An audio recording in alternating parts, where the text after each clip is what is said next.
آج ملک و ملت کے سامنے سب سے تیزی کے ساتھ بڑھتا ہوا فتنہ وہ الحاد اور ارتداد ہے، جس کے دھارے میں ہمارے نوجوان اور ہماری نوجوان بہنیں بہتی جا رہی ہیں۔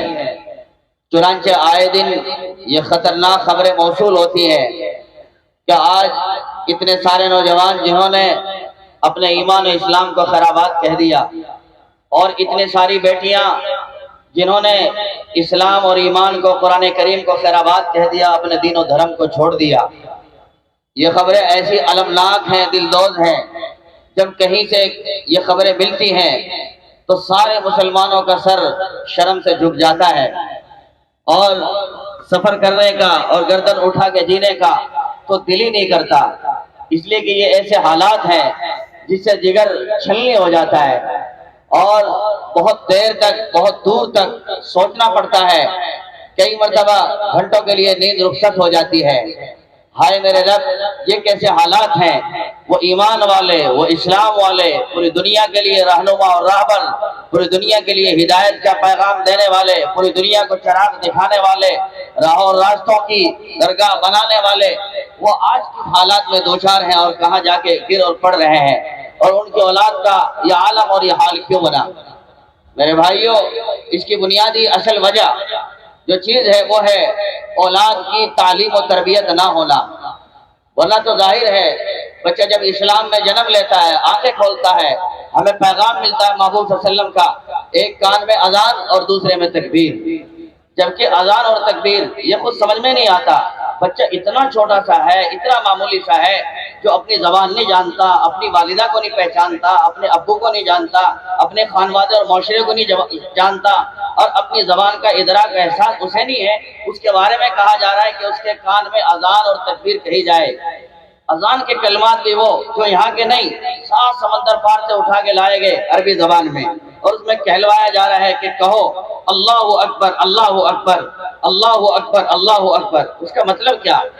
میرے بھائیو، اس کا مطلب بھی یہ کہ وائس میسج کی طرح یہ پیغام انشعوری کے عالم میں بچے کے ذہن و دماغ میں پرو دیا جائے، بٹھا دیا جائے، اور بچہ جیسے جیسے بڑا ہو اور آنکھیں کھولے، چنانچہ گھر کے ماحول کو دیکھے گا، گلی کے ماحول کو دیکھے گا، محلے اور پڑوس کے ماحول کو دیکھے گا، تو کئی مرتبہ اسے کسی کا مکان بڑا نظر آئے گا، کسی کا محل بڑا نظر آئے گا، کسی کی دکان بڑی نظر آئے گی، کوئی ٹاور بڑا نظر آئے گا، وہ سب کو دیکھ کے سمجھے گا شاید یہ بڑا ہے، یہ بڑا ہے، یہ بڑا ہے۔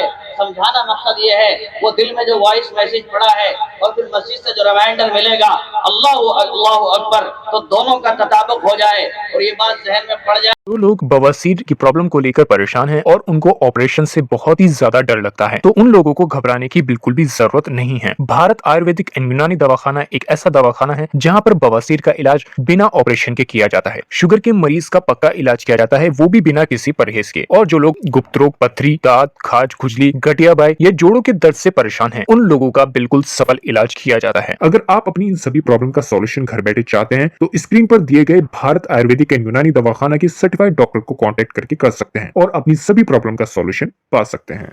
کہ یہاں کوئی مکان بڑا نہیں، کوئی دکان بڑی نہیں، کوئی ٹاور بڑا نہیں، کوئی زمین بڑی نہیں، کوئی آسمان بڑا نہیں، کوئی اب بڑا نہیں، یہاں بڑا اگر کوئی ہے اللہ اکبر، اللہ اکبر، صرف بڑا اگر کوئی ہے تو وہ اللہ کی ذات ہے، اللہ کی ذات ہے۔ آپ دیکھتے بھی ہوں گے، بچہ کئی مرتبہ گلیوں میں کھیلتا ہے، اسے کوئی ستاتا ہے، تکلیف پہنچاتا ہے، تو فوراً کہتا ہے اپنے ابا سے بتا دوں گا، اپنے ابا سے کہہ دوں گا۔ کیوں؟ اس لیے کہ اس کی نظروں میں سب سے بڑا اس کا ابا ہے، اس کی نظروں میں اس کا سب سے بڑا خیر خواہ اس کا ابا ہے، اس لیے کہتا ہے ابا سے بتا دوں گا۔ ورنہ اگر دل میں کچھ اور ہو، اللہ کی محبت اور ممتا جمی ہو، اسے کوئی چھیڑے گا، اسے کوئی گدگدائے گا، اسے کوئی تکلیف پہنچائے گا، حالات اس کی ذات پہ ہوں، حالات اس کے مذہب پر ہوں، حالات اس کے گھر گھرانے پر ہوں، حالات اس کے ملک اور معاشرے پر ہوں، وہ سب سے پہلے کہے گا مجھے اگر کوئی چھیڑے گا تو پھر اپنے ربا سے کہہ دوں گا، اپنے ربا سے کہہ دوں گا۔ پھر دھیرے دھیرے بچہ بڑا ہوتا ہے، پھر دیکھتا ہے کوئی فیکٹری بڑی، کوئی کاروبار بڑا، جی کسی کے گھر بار بڑا، کئی مرتبہ دیکھتا ہے حکومت کی فنکار بڑی، حکومت کی آواز بڑی، جی اس کے ایلچی بڑے، اس کے اہلکار بڑے، اس کے فیصلے بڑے، تو یہ پیغام بار بار جو 5 وقت آتا ہے یہ پھر اسے سمجھاتا ہے اللہ اکبر اللہ اکبر، نہ کوئی فوج بڑی، نہ کوئی لشکر بڑا، نہ کوئی طاقت بڑی، نہ کوئی حکومت بڑی، نہ فائٹر جہاز بڑا، بلکہ بڑا اگر کوئی ہے تو اللہ اکبر، بڑا اگر کوئی ہے تو وہ کون ہے میرے بھائیوں؟ آواز بول کر کہیں سب کے سب، اللہ بڑا ہے میرے بھائیوں۔ اس نام کو ہم سہارا بنائیں، اپنی زندگی کا حصہ بنائیں، فخر بنائیں۔ اللہ اللہ ہے تو یارو جان ہے، ورنہ جان ہی بے جان ہے۔ آج دنیا کسی اور نام پر گرو کرتی ہے، فخر کرتی ہے اور اظہار کے ساتھ گلیوں میں نام لیتی ہے، جلسے جلوس میں نام لیتی ہے۔ یہ اتنا عظیم نام، یہ اتنا قیمتی نام، یہ اتنا پیارا نام، یہ ہماری زندگی کا حصہ اور جز ہونا چاہیے، جس کے بغیر نہ سانس لیا جائے، نہ قدم اٹھایا جائے اور نہ چلا جائے۔ اس لیے کہ اسی نام سے تو سب کچھ ہے۔ اذان اسی نام سے، اذان کی ابتدا اسی نام سے، انتہا اسی نام سے، نماز کا آغاز اسی نام سے، نماز کا اختتام اسی نام سے، نکاح اسی نام سے، شادی بیاہ اسی نام سے، سارا کچھ اسی نام سے، ہم سب بیٹھے اسی نام پر۔ تو اس لیے یہ نام ہماری زندگی کا سہارا ہے۔ محمود صلی اللہ علیہ وسلم کی حدیث ہے، اگر ماں باپ اپنے بچے کو پہلے وقت میں نہ ابا سکھائیں نہ امی سکھائیں بلکہ لفظ اللہ سکھائیں، اور بچہ ان کی محنت کی برکت سے اگر سب سے پہلا لفظ جو تلفظ کرے وہ لفظ اللہ کا کرے، محبوب صلی اللہ علیہ وسلم فرماتے ہیں کہ اللہ رب العزت اس کے ماں باپ کے پچھلے سارے گناہ معاف فرما دیتا ہے۔ کتنا عظیم کام ہے۔ اس لیے ہمیں چاہیے ہم بچوں کی بنیاد مضبوط کریں۔ یاد رکھیں بچپن کی بات آدمی بچپن میں نہیں بھولتا۔ کیا مطلب؟ بچپن کی گلیاں یاد ہیں جی، بچپن کی گلی ڈنڈے یاد ہیں، بچپن کے کھیل کھلونے یاد ہیں، بچپن کے ٹائر پنچر یاد ہیں، بچپن کے دوست یاد ہیں۔ تو جب بچپن کی ساری کہانیاں یاد ہو رہ سکتی ہیں اور یاد ہو سکتی ہیں، پھر یہ کیسے ممکن ہے اگر بچپن میں اللہ کی ذات دل میں سما گئی، وہ بچپن اور بڑھاپے میں کوئی چھین لے اور نکل جائے؟ یہ کبھی نہیں ہو سکتا۔ اس لیے بہت ضروری ہے جب بچہ بولنا سیکھے، جب بچہ پڑھنا سیکھے، ہمیں چاہیے اسے اللہ کا تعارف سکھائیں، اللہ کی محبت سکھائیں، اللہ کی محبت سکھائیں، اللہ کا نام سکھائیں، اللہ کی پہچان کرائیں۔ اور اس کا طریقہ بہت آسان ہے۔ کئی مرتبہ لوگ کہتے ہیں کہ جی ہم تو بڑے بڑے ٹیم پر محنت کرتے ہیں، بڑے بڑے ٹنگر ہمارے قبضے میں نہیں آ رہے ہیں، آپ کیا بات کر رہے ہیں بچوں کی؟ جی ہاں، بچے کسی قابل ہیں، انہیں کچھ بنایا جا سکتا ہے۔ ماں باپ اگر محنت کریں گے وہ بہت کچھ ہو سکتے ہیں، اور اس کے لیے بہت آسان تدبیر ہے۔ آپ سوالات کی ترتیب دیں، سوالات کی سیریز بنائیں، فہرست بنائیں، اور ان سوالات کی فہرست کا انداز اس طرح پر ہو کہ جب ان کا اختتام ہو، سوال کا آخری جو پہلو ہو وہ اللہ کے نام کا پتہ دیتا ہو۔ مثلا بیٹا ہمیں بنانے والا کون؟ بچہ کہے کہ جی امی اللہ۔ ہمیں پیدا کرنے والا کون؟ اللہ۔ ہمیں سانس دینے والا کون؟ اللہ۔ یہ دھوپ نکالنے والا کون؟ اللہ۔ شام میں تبدیل کرنے والا کون؟ اللہ۔ کوہرا لانے والا کون؟ اللہ۔ دھوپ کو نکالنے والا کون؟ اللہ۔ برسات کو لانے والا کون؟ اللہ۔ اولے کو برسانے والا کون؟ اللہ۔ روزی روٹی دینے والا کون؟ اللہ۔ موت دینے والا کون؟ اللہ۔ جب وہ بار بار اللہ کہے گا، بار بار اللہ کہے گا، تو عربی کا قاعدہ ہے کہ بندہ جب کسی کلام کا تکرار کرتا ہے نا تو تکرر فی القلب، وہ چیز دل میں جم جایا کرتی ہے، گھٹ جایا کرتی ہے۔ اور دیکھیں تو صحیح، بچہ کئی مرتبہ جب مدرسہ آتا ہے، اسکول جاتا ہے تو آنا کانی کرتا ہے، منہ موڑتا ہے۔ امی کہتی ہے بیٹا جاؤ، نہیں امی آج جانے والا نہیں ہوں۔ کیوں بیٹے؟ کہ آپ نے تو بتلایا نا رات ماموں آنے والے ہیں، نانی آنے والی ہے، ماما آنے والے ہیں، بیٹے جاؤ نا آپ۔ کہ نہیں امی آج مجھے صبح سے نہانا ہے، کپڑے بدلنا ہے، اور ان کے لیے مجھے استقبال کرنا ہے، وہ میرے لیے کھلونے لے کر کے آئیں گے۔ اس سے سمجھ میں آتا ہے نانی کی محبت کس نے بٹھائی، ماما کی محبت کس نے بٹھائی، دادا دادی کی محبت کس نے بٹھائی۔ تو جس طرح نانا نانی کی محبت بٹھائی جا سکتی ہے، دادا دادی کی محبت بٹھائی جا سکتی ہے، اسی طرح بچے کے ذہن و دماغ میں اللہ کی محبت بھی بٹھائی جا سکتی ہے۔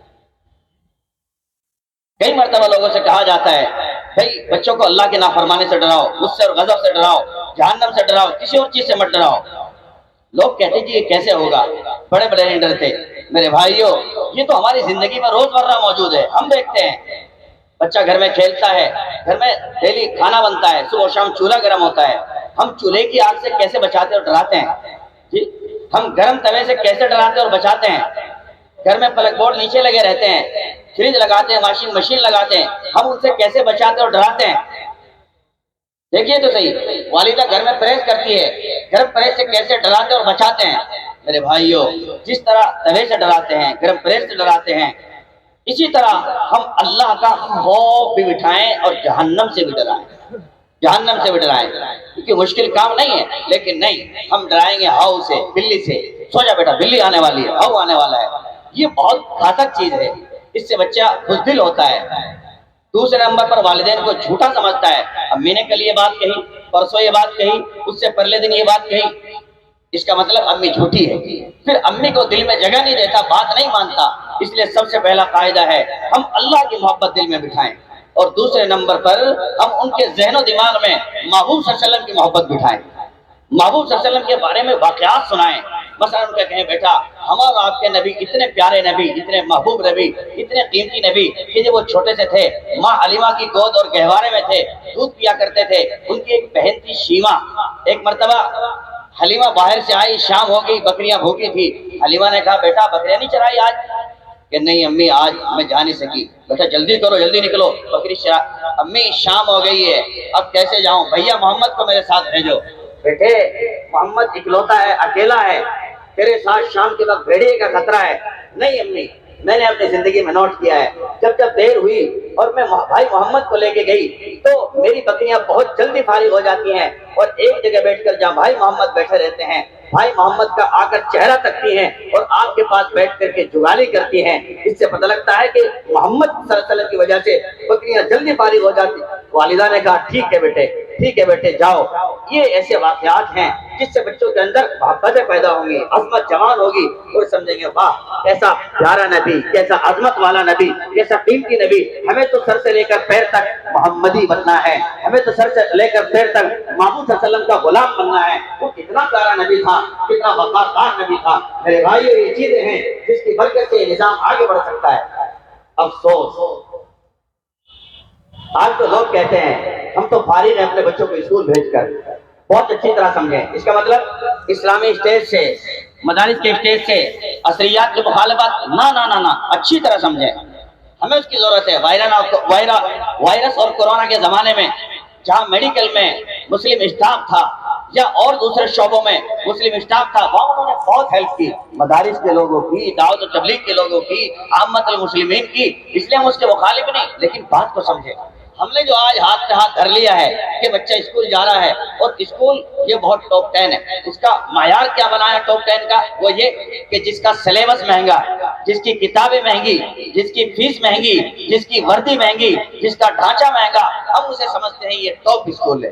ہائے اسکول کے راستے کیا زہر پلایا جا رہا ہے، کیا زہر پڑھایا جا رہا ہے، کیا توحید کو کھسکایا جا رہا ہے۔ یہ لڑکے لڑکیاں جو بے ایمان ہو رہی ہیں، آپ تحقیق میں جائیے اس کی اور دیکھیں حقیقت حال میں یہ وہ لوگ ہیں جو ان تعلیم گاہوں سے وابستہ ہوئے جہاں اسلام کی تعلیم نہیں تھی، جہاں اسلامی نظام نہیں تھا۔ یہی وجہ ہے یہاں ہم نام سن رہے ہیں کامل پبلک اسکول۔ اس کی ضرورت اس لیے پڑتی ہے کہ یہاں عقائد محفوظ رہیں گے، یہاں ایمان محفوظ رہیں گے، یہاں ان کا اسلام محفوظ رہے گا، اسلام کی تہذیب محفوظ رہے گی، اور قرآن سے ان کے جذبات محفوظ رہیں گے۔ میرے بھائیوں بہت ضروری ہے اس وقت بچوں کو سنبھالنے کے لیے۔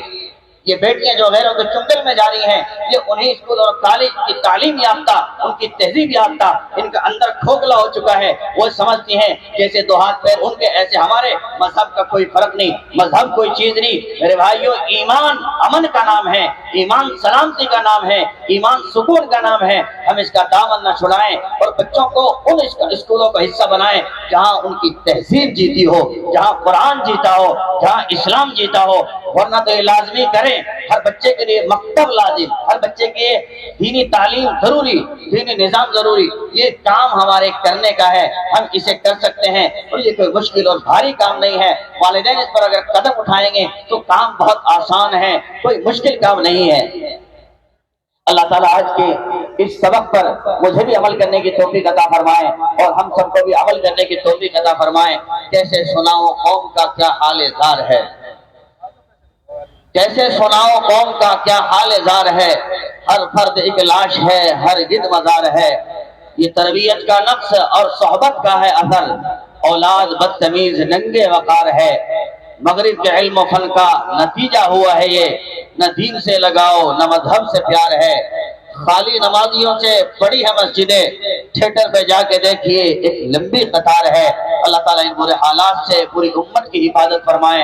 آج کے اس اجلاس کو ہر طرح کی عزت عطا فرمائے، برکت عطا فرمائے، کامیابی عطا فرمائے۔ میں شکر گزار ہوں ملک بھر کی مقبول معروف شخصیت، ہم سب کے بڑے ادارے کے مدیر وہ شیخ الحدیث حضرت مولانا محمد عاقل صاحب دعوت برکاتہ العالیہ کا، جنہوں نے اس طالب علم کو کچھ لفظ گشائی کا موقع دیا۔ یہ وہ باتیں تھی جو بزرگوں سے سنی، رٹی اور ہر دن رٹی جاتی ہیں، رٹے ہوئے سبق کو پیش کیا ہے۔ وما توفیق الا باللہ۔